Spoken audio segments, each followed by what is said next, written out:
მოდი არჩევნებზე. ეს იყო დღეს ხალხისთვის თბილისის მერობის კანდიდატის ირაკლი კუპრაძის მთავარი სათქმელი. ადგილობრივ არჩევნებამდე 4 დღით ადრე კუპრაძე ამ მრჩევლებს თბილისის ქუჩებში შეხვდა.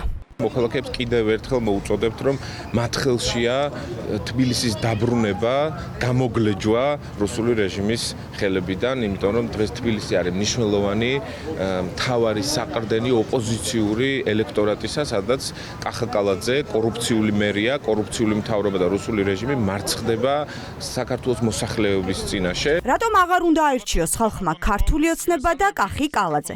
მერობის ოპოზიციონერმა კანდიდატმა მოქალაქეებს კალაძის თანაგუნდელების და მასთან დაახლოებული პირების მდიდრული სასახლეები უჩვენა.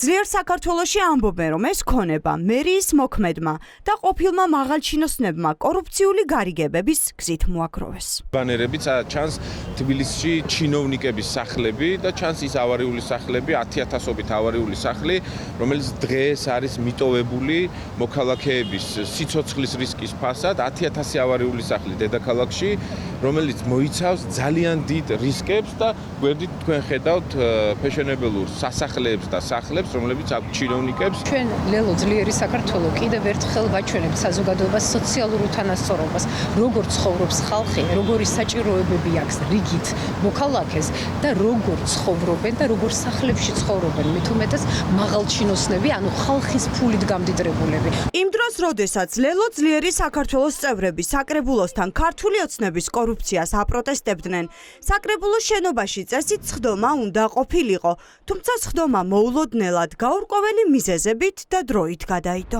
არა, სხდომა დანიშნული არ ყოფილა. არა, თითქოს უნდა ყოფილიყო დღეს. არა, თითქოს შეიძლება ეს მოსაზრება შეიძლება იყო, მაგრამ დანიშნული არ ყოფილა, შესაბამისად ვერ გადაიდებოდა, როცა დანიშნული არ იყო საკრებულოს სხდომა. სხდომა რომ ჩანიშნული იყო, ამას თავად საკრებულოს ადმინისტრაციის მიერ დეპუტატებთან გაგზავნილი ეს შეტყობინებაც ადასტურებს.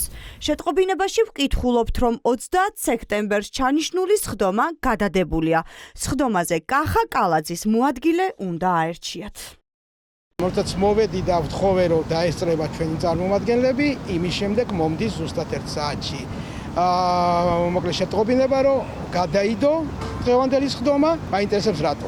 ეშინიათ, სულთა 3 წუთიანი პოლიტიკური განცხადება უნდა გამეკეთებინა, რისი უფლებაც მაქვს, ვარ ბოიკოტში თუ არა ვარ ბოიკოტში და ესაც გვაინტერესებს, თუ ესე ეშინიათ ჩვენ. თვითმმართველობის არჩევნებამდე 4 დღე რჩება. საზოგადოების ნაწილი ჯერ არჩევნებზე და შემდეგ აქციაზე მისვლას აპირებს. თბილისის მერობის კანდიდატი ირაკლი კუპრაძე მხარდამჭერებს აქტიურობისკენ მოუწოდებს.